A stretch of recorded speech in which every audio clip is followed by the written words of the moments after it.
ఏపీలో గత YCP party ప్రభుత్వ పరిపాలనను విమర్శిస్తూ కూడా తెలంగాణ రాజకీయ నాయకుడు కేంద్ర సహాయ మంత్రి బండి సంజయ్ కొన్ని కీలకమైనటువంటి కామెంట్స్ అయితే చేయడం జరిగింది. తిరుమలలో స్వామిని దర్శించుకున్న తర్వాత మీడియాతో మాట్లాడుతూ బండి సంజయ్ గతంలో పరిపాలకులు స్వామివారి ఆస్తులు దోచుకోవడానికి, సొంత ఆస్తులు పెంచుకోవడానికి ప్రయత్నం చేశారని, మతాన్ని ధర్మాన్ని పాటించిన వ్యక్తులు గతంలో పరిపాలకులుగా ఉన్నారు. కానీ ఇప్పుడు ఏపీలో నిత్యం స్వామి నామస్మరణం చేసేటువంటి పాలకులు పరిపాలన చేస్తున్నారంటూ కూడా వైసీపీ పార్టీని విమర్శిస్తూ ఎన్డీఏ కూటమికి అయితే మద్దతుగా మాట్లాడడం జరిగింది. గతంలో అన్య మతస్థులు అధికారం చలాయించడం వల్ల తిరుమలలో అనేకమైనటువంటి అనర్థాలు జరిగాయంటూ వైసీపీ పార్టీ పాలకులను అయితే విమర్శించడం జరిగింది. వైజాగ్లోని స్టీల్ ప్లాంట్ను కేంద్ర ఉక్కు శాఖ మంత్రి కుమారస్వామి సందర్శించు కొన్ని కీలకమైనటువంటి కామెంట్స్ అయితే చేయడం జరిగింది. స్టీల్ ప్లాంట్ మూతపడుతుందంటూ వస్తున్నటువంటి వార్తలను ఎవరు కూడా నమ్మవద్దని, ఈ స్టీల్ ప్లాంట్ మీద ఆధారపడి అనేకమైనటువంటి కుటుంబాలు జీవనోపాధి పొందుతూ ఉన్నాయి కాబట్టి స్టీల్ ప్లాంట్ను పరిరక్షించడం మా బాధ్యత. ప్రధాని నరేంద్ర మోడీ సారథ్యంలో స్టీల్ ప్లాంట్ 100% ఉత్పత్తి చేస్తుందంటూ కూడా ఆశాభావనత వ్యక్తం చేయడం జరిగింది. పూర్తి స్థాయిలో స్టీల్ ప్లాంట్ను పరిశీలించిన తర్వాత కుమారస్వామి మాట్లాడుతూ జాతీయ ఉత్పత్తికి సంబంధించి ఆర్థిక అభివృద్ధికి సంబంధించి స్టీల్ ప్లాంట్ అనేక రకాలుగా ఉపయోగపడుతుందంటూ కూడా కితాబు అయితే ఇవ్వడం జరిగింది. అయితే స్టీల్ ప్లాంట్ ప్రైవేటీకరణ విషయం మీద కుమారస్వామి తన యొక్క సమాధానం అయితే దాటవేయడం జరిగింది. ఏపీ ముఖ్యమంత్రి నారా చంద్రబాబు నాయుడు ఈ రోజున ఉత్తరాంధ్ర పర్యటన అయితే చేయడం జరిగింది. ముందుగా ప్రత్యేక హెలికాప్టర్ ద్వారా హోంమంత్రి నియోజకవర్గమైనటువంటి పాయకరావుపేట చేరుకున్నారు. అక్కడి నుంచి పోలవరం ప్రాజెక్టు కెనాల్ కాలువను పూర్తి స్థాయిలో పరిశీలించడం జరిగింది. ఆ తర్వాత భోగాపురం ఎయిర్పోర్టుకు సంబంధించి పనులను పరిశీలించి ఉన్నతాధికారులతో సమీక్ష సమావేశం నిర్వహించడం జరిగింది. ఈ సమావేశంలో రాబోయేటువంటి 2 ఏళ్లలో ఈ యొక్క విమానాశ్రయాన్ని పూర్తి చేస్తామంటూ కూడా ఆయన హామీ అయితే ఇవ్వడం జరిగింది. ఈ విమానాశ్రయం ఉత్తరాంధ్రకు రావడం వల్ల పూర్తి స్థాయిలో ఉత్తరాంధ్ర రూపురేఖలు మార్చబోతున్నామంటూ కూడా నారా చంద్రబాబు నాయుడు ఆశాభావనత వ్యక్తం చేయడం జరిగింది. ఆ తర్వాత వైజాగ్లో ఉన్నటువంటి స్టీల్ ప్లాంట్కి సంబంధించి కొన్ని కీలకమైనటువంటి కామెంట్స్ అయితే చేయడం జరిగింది. ప్రైవేటీకరణ జరగకోకుండా అడ్డుకుంటామని, గతంలో ప్రైవేటీకరణ జరగకోకుండా అడ్డుకున్నాం, రాబోయేటువంటి రోజులకు సంబంధించి కూడా వైజాగ్ స్టీల్ ప్లాంట్ ప్రైవేటీకరణ కానివ్వకుండా అడ్డు ఉంటానంటూ కూడా నారా చంద్రబాబు నాయుడు ఒక హామీ అయితే ఇవ్వడం జరిగింది. మంగళగిరి టీడీపీ కేంద్ర కార్యాలయం మీద దాడి కేసు విషయానికి సంబంధించి వైసీపీ పార్టీ నేతలకు ఏపీ హైకోర్టు అయితే ఊరట లభించింది. మొత్తంగా వైసీపీ పార్టీ చెందినటువంటి సజ్జల రామకృష్ణారెడ్డి, దేవినేని అవినాష్, ఎమ్మెల్సీ లేళ్ల అప్పిరెడ్డి, మరొక ఎమ్మెల్సీ అయినటువంటి తలశిల రఘురాం వీళ్ళంతా కూడా దాఖలు చేసుకున్నటువంటి ముందస్తు బెయిల్ పిటిషన్ల మీద ఏపీ హైకోర్టు విచారణ జరుపుతూ కూడా 16వ తారీఖు వరకు వీరి మీద ఎలాంటి ముందస్తు చర్యలు తీసుకోవద్దంటూ పోలీసులకైతే ఆదేశాలు జారీ చేయడం జరిగింది. అలాగే సీఎం చంద్రబాబు నాయుడు ఇంటి మీద దాడి జరిగినటువంటి కేసుకు సంబంధించి కూడా మాజీ మంత్రి జోగి రమేష్కు ఏపీ హైకోర్టులో ఊరట లభించింది. ముందస్తు అరెస్టు చేయొద్దంటూ కూడా పోలీసులకు ఆదేశాలు జారీ చేయడం జరిగింది. కుప్పం నియోజకవర్గానికి సంబంధించి వైసీపీ పార్టీకి భారీ షాక్ తగలబోతున్నట్లుగా తెలుస్తూ ఉంది. వైసీపీ పార్టీ చెందినటువంటి కుప్పం మున్సిపాలిటీ మేయర్ అయినటువంటి డాక్టర్ సుధీర్తో పాటు 10 మంది కౌన్సిలర్లు వైసీపీ పార్టీని విడిచి తెలుగుదేశం పార్టీలో చేరేందుకు రంగం సిద్ధం చేసుకుంటున్నలా తెలుస్తుంది.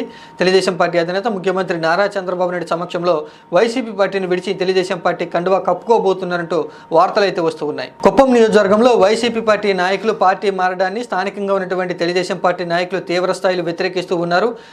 కుప్పం మున్సిపాలిటీ మేయర్ డాక్టర్ సుధీర్తో పాటుగా 10 మంది కౌన్సిలర్లు వైసీపీ పార్టీని విడిచి తెలుగుదేశం పార్టీలో మారబోతున్నారంటూ ఈ రోజు నుంచి కూడా వార్తలు వస్తున్న నేపథ్యంలో తెలుగుదేశం పార్టీ నాయకులు తీవ్ర స్థాయిలో వ్యతిరేకతను చూపిస్తూ డాక్టర్ సుధీర్కి చెందినటువంటి హాస్పిటల్ మీద స్థానికంగా ఉన్నటువంటి తెలుగుదేశం పార్టీ నాయకులు రాళ్లతో దాడి చేయడం జరిగింది. పెద్ద ఎత్తున కూడా డాక్టర్ సుధీర్కి వ్యతిరేకంగా నినాదాలు చేస్తూ కూడా కుప్పం నియోజకవర్గంలో ర్యాలీలు అయితే నిర్వహించడం జరిగింది.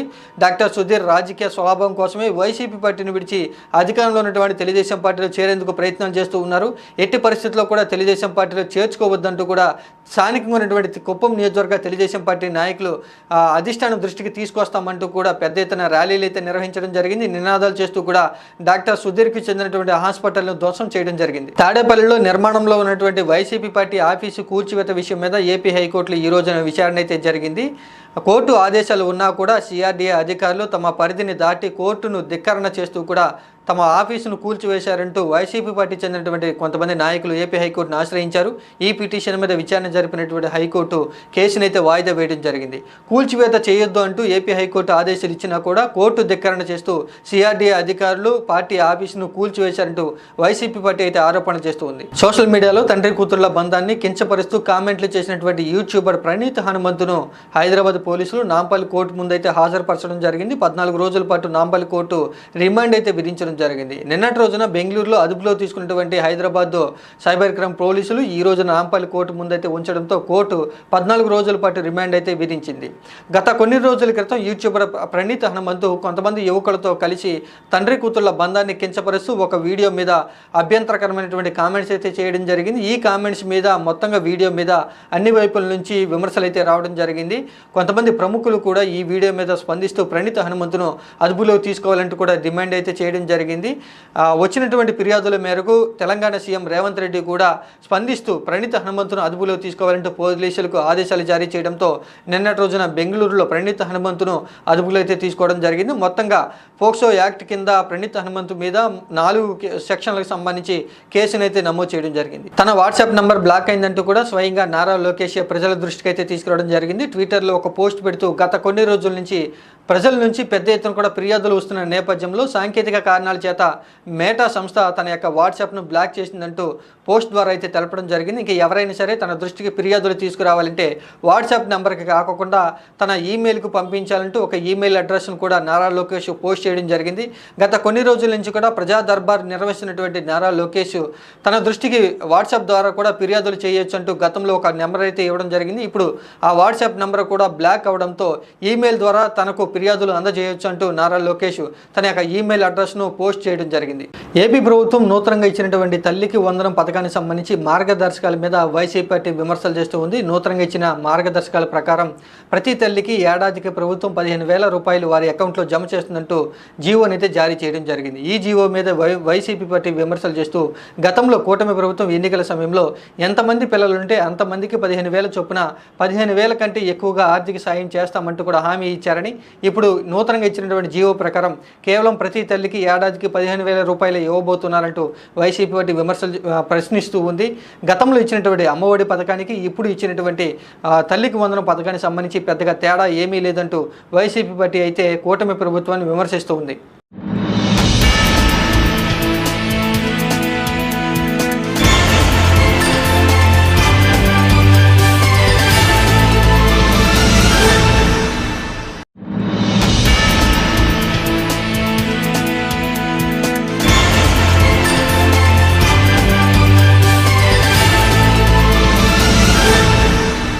కుప్పం నియోజకవర్గంలో వైసీపీ పార్టీ నాయకులు పార్టీ మారడాన్ని స్థానికంగా ఉన్నటువంటి తెలుగుదేశం పార్టీ నాయకులు తీవ్రస్థాయిలో వ్యతిరేకిస్తూ ఉన్నారు.